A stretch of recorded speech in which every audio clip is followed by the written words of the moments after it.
Olá pessoal, boa noite. Eu espero que vocês tenham passado uma semana de muita paz, de muita tranquilidade, com muita força, né? Para superar aí as dificuldades.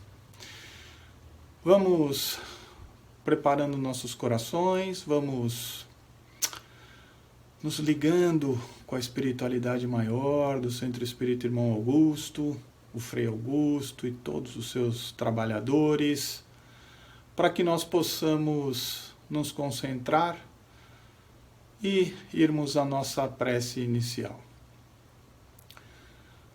Querido Mestre Jesus, nós nesses instantes te pedimos humildemente que permita que os bons amigos espirituais possam vir até nós, nos intuir, nos aconselhar, nos dar bons conselhos, e que nós, na presença desses amigos espirituais, que eles possam encontrar em nós, em nossos corações, os melhores sentimentos, sentimentos de indulgência, de benevolência, de amizade, de fraternidade, que eles possam afastar de nós os nossos pensamentos de orgulho, de ambição, de egoísmo, de vaidade.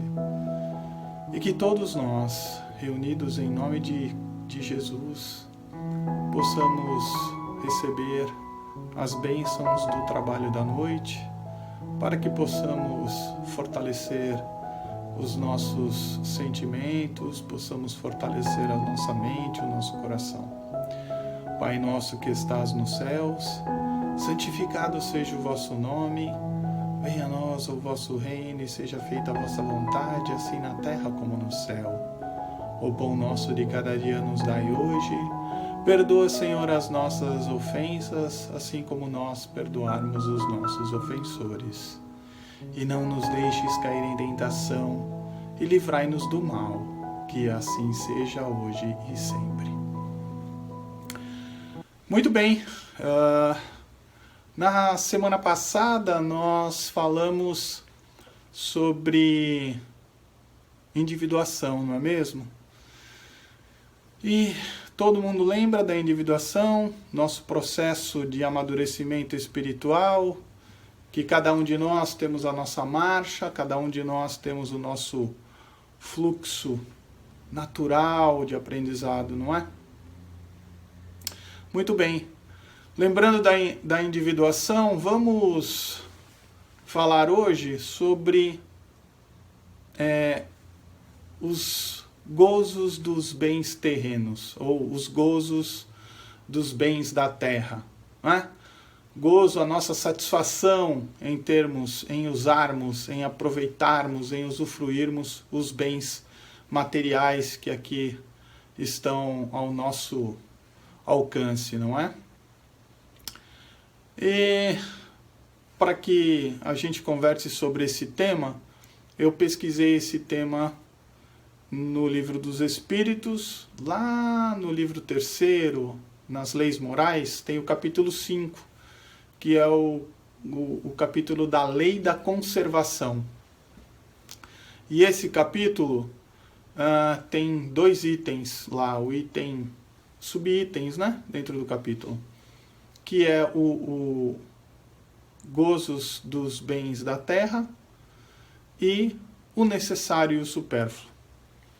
E também pesquisei algumas coisas no livro O Evangelho segundo o Espiritismo, no capítulo Servir a Deus e a Mamon, né? Que é o capítulo, vamos ver aqui para não errarmos, capítulo 16. Que eu vou ler o item 2, que é a passagem do Cristo, lá em Mateus, no capítulo 19, dos versículos 16 ao 24. E diz assim: E eis que, chegando-se a ele lhe disse: Bom mestre, que obras devo eu fazer para alcançar a vida eterna? Jesus lhe respondeu: Por que me pergunta tu o que és bom? Bom Só Deus o é. Porém, se tu queres entrar na vida, guarda os mandamentos. E ele lhe perguntou, quais mandamentos? E Jesus lhe disse, não cometerás homicídio, não adulterarás, não cometerás furto, não dirás falso testemunho, honra teu pai e tua mãe e amarás ao teu próximo como a ti mesmo. O mancebo lhe disse, eu tenho guardado tudo isso desde a minha mocidade. Que é que me falta ainda? Jesus lhe responde, se queres ser perfeito, vai, vende o que tens e dá aos pobres, e terás um tesouro no céu. Depois, vem e segue-me. O mancebo ouviu as palavras do Cristo, retirou-se triste, porque ele tinha muitos bens. Pois é, né? O que falta para a gente seguir o Mestre? Né? Abandonar todos os nossos bens? Aliás, uma pergunta aqui. Quem acha, né, que o gozo dos bens materiais é um direito do homem? Quem acha que sim, levanta a mão. Quem acha que o gozo dos direitos do bem da terra não é um direito do homem? Levanta a mão. Quem não acha nada? Quem acha que a gente tem que parar o vídeo agora e ir direto para a prece, vamos para a vibração? Ah, gente, eu tava com uma saudade de fazer essas perguntas, mas o fato é o seguinte, que quem acha que é um direito, né, do homem gozar os bens da terra, tá certo. Lá na questão 711 do Livro dos Espíritos, o Kardec pergunta exatamente isso, né? Ele pergunta assim, ele pergunta, o uso dos bens da terra é um direito de todos os homens? E os espíritos respondem, esse direito é a consequência da necessidade de viver.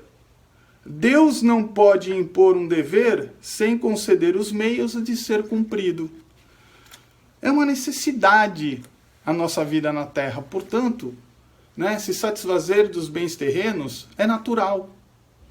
O que não é natural é nós colocarmos, e aí vem o nosso processo de individuação, é nós colocarmos acima dos bens morais, acima dos bens espirituais, os bens terrenos. Ainda ali nesse capítulo, a questão seguinte, que é a 712, ele fala assim, mas com que fim Deus fez atrativos os gozos dos bens materiais? E os espíritos explicam, simplesmente para instigar o homem ao cumprimento da sua missão e também, importante, para provar o homem na sua tentação. Então Deus, na sua infinita bondade, na sua infinita justiça e na sua perfeição, ele aproveita com que nós, espíritos, quando encarnados, né, nos sentimos atraídos pelos bens materiais para a gente poder cumprir a nossa missão. Porque se a nossa vida não tivesse nenhum prazer material, a gente não duraria muito tempo aqui não. A gente buscaria uma forma de voltar ao plano espiritual. Mas aí Deus, como nos coloca no processo evolutivo no mundo material, ele nos coloca o prazer de estarmos aqui, de sentirmos algo bom, né? De termos a busca pelo conforto, né? Pelo alimento, pela roupa. Né? A gente vai buscando isso porque a gente sente necessidade. O que nós não podemos é deixar-nos cair em tentação, como nós falamos na oração dominical, não é? Não nos deixeis cair em tentação para nos escravizarmos em busca das coisas, em busca de coisas que vão acabar, né? Quando nós morrermos, quando nós desencarnarmos, o que nós vamos levar para o plano espiritual? Nós vamos levar os nossos aprendizados, nós vamos levar as nossas virtudes e vamos levar também os nossos vícios. Esse é o nosso desafio. Né? No nosso processo de melhoria individual, no nosso processo de esquecer o que é certo e o que é errado, mas lembrar o que é bom para mim, né? Isso serve ou não serve? Eu necessito ou não necessito? É isso que nós temos que entender e buscar para que nós possamos chegar no plano espiritual melhores do que quando nós encarnamos. Porque lá eles vão perguntar para a gente assim, o que você está trazendo na sua bagagem? Você está trazendo mais conhecimento? Né? Você melhorou a sua inteligência? Você desenvolveu mais a sua inteligência? O que você está trazendo? Você está trazendo coisas, né, que são conhecimentos morais e práticas, né? Você está trazendo trabalhos que possam sustentar, né, a sua melhoria espiritual, a sua melhoria moral? Tudo isso é o que vai ser questionado. Não vai ser questionado se nós trabalhamos muito para termos os nossos prazeres aqui na Terra. E cada um de nós sabe qual é o limite disso. Se nós lembrarmos ainda lá no Evangelho, no óbolo da viúva, esse é um bom exemplo. Né? Quando Jesus estava lá no templo, observando todas aquelas pessoas chegando para fazerem as suas oferendas, para levarem aos religiosos da época a sua oferta, né? Todos os ricos lá chegavam e deixavam lá bolsas de dinheiro lá no gasofilácio, né? Que é o local sagrado para colocar as suas oferendas, não é? É o cofre religioso. E chegou lá uma senhora, humildemente, e colocou lá as suas 2 moedinhas. E Jesus olhou para os seus discípulos e apontou e falou, aquela mulher está doando muito mais do que todos os outros aqui, porque ela está doando do que ela precisa, ela tá doando daquilo que é necessário para ela continuar subsistindo na sua sobrevivência. Os outros colocaram aqui mais do que eles têm, né? Mais do que o supérfluo do que eles já têm. E entre o supérfluo e o necessário, cada um de nós sabe aquilo que é o melhor para nós. Né? Nós temos que encontrar nisso o equilíbrio. E aí, para ficar claro essa questão do necessário e do supérfluo, lá na questão 717, o Kardec pergunta assim, que pensar dos que assambarcam os bens da terra para se proporcionarem o supérfluo, em prejuízo dos que não têm nem sequer o necessário? E os espíritos respondem assim, eles desconhecem a lei de Deus e terão que responder pelas privações que ocasionarem. Nós não estamos aqui falando que nós estamos privando alguém de alguma coisa, mas esse é o limite do ser humano. Hoje ainda na nossa sociedade nós encontramos essas situações. E longe de questionar se isso é certo ou se é errado, nós temos que olhar para dentro de nós e entender se isso serve ou não serve para nós. Se isso serve nós prejudicarmos alguém para termos mais do que o necessário, ou até mesmo o necessário, não é?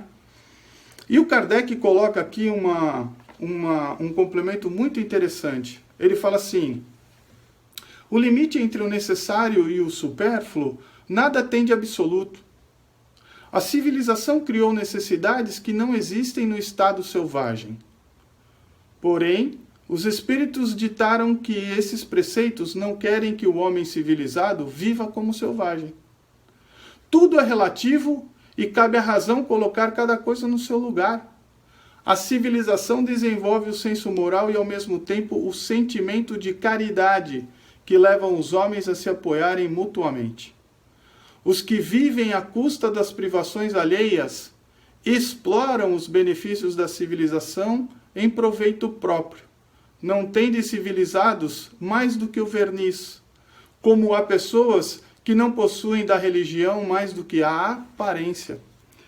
Então, não vamos, lembrando da nossa aula passada, não vamos criticar, mas vamos absorver esses ensinamentos de uma forma que nós possamos refletir, não é? Deus, na sua infinita bondade, quando Ele nos coloca no plano material, na verdade nós não temos nada que é nosso no plano material. O rico, o pobre, o preto, o branco, o amarelo, o índio, ninguém tem nada. Nós não temos nada, nós temos apenas as nossas qualidades e os nossos defeitos. Tudo que nós usamos aqui na Terra, nós somos um usufrutuário, nós somos beneficiados pela bondade de Deus. Uns com a missão de serem mais abastados, que nós chamamos de rico, outro menos abastados, que nós chamamos de pobre, mas cada um dentro das suas missões. Quantos de nós esperamos ter mais posses materiais para praticarmos o bem, a caridade, quando nós podemos simplesmente doar aquilo que nós temos de nós, do nosso conhecimento, da nossa experiência, o que nós podemos doar de nós, dos nossos sentimentos, o ouvir, ouvir alguém, nós podemos nos doar. Quantas vezes nós somos chamados a um trabalho social e nós desperdiçamos essa oportunidade? E não só na casa religiosa, na casa espírita, na igreja católica, no templo protestante, nada disso.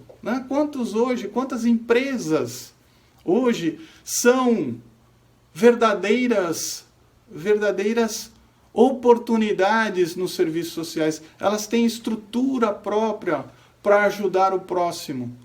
E muitas vezes os seus funcionários, aqueles que trabalham dentro dessas empresas, poucos aderem a esse tipo de trabalho. Por quê?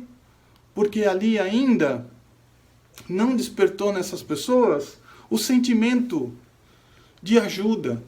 Porque nós só vamos vencer o nosso egoísmo e o nosso orgulho a hora que nós usarmos a máxima: amai-vos uns aos outros. E o amar um ao outro é nós nos colocarmos à disposição de ajudarmos, de sermos portadores de carinho, de atenção, levarmos o nosso conhecimento, mais uma vez, as nossas experiências. Se nós temos a nossa inteligência, vamos ajudar a educar as pessoas. Quantas pessoas ainda necessitam da educação mesmo, de conhecimentos, de conhecimentos mais culturais. Porque a gente sabe, como a gente viu na semana passada, que esse conhecimento vai ajudar também a amadurecer o espírito, a desenvolver esse lado, E nós podemos doar isso. Então vamos refletir aquilo que realmente nós temos hoje, que já é mais do que necessário ou já virou supérfluo, dentro das nossas próprias convicções de pai, de mãe, convicções de filho, convicções de trabalhador, de educador, nas condições em que nós nos encontrarmos hoje, de colaboradores da casa espírita, enfim, onde nós podemos ser realmente úteis, onde que nós possamos realmente compreender que nesse processo de individuação, o trabalho, o esforço individual é que vai prevalecer. E aí, pessoal, quando a gente for voltar para o plano espiritual, quando a gente desencarnar, a gente vai chegar lá, e a gente vai ser questionado, vai falar assim: e aí, meu amigo, o que você está trazendo na sua bagagem? E certamente a gente pode responder assim: eu ainda estou trazendo muito vício, é bem verdade, mas nessa última encarnação, com a graça de Deus e o contato com, mais uma vez, o contato com os ensinamentos do Cristo, eu pude me reaproximar, não é? Dos ensinamentos de Jesus e pude perceber a importância do meu amadurecimento espiritual. Então o que eu trago é o esforço, né? De verdade, é o esforço natural de tentar melhorar a mim mesmo e me tornando melhor, quem sabe poder ajudar as pessoas que estão ao meu lado. Fiquem com Deus, uma semana maravilhosa, cheia de paz, que em vindos os obstáculos, que nós possamos ter a fé, a perseverança e a certeza que o Papai do Céu jamais vai nos abandonar. Um beijo no coração de vocês e até a próxima semana, se Deus permitir. Que assim seja e até lá.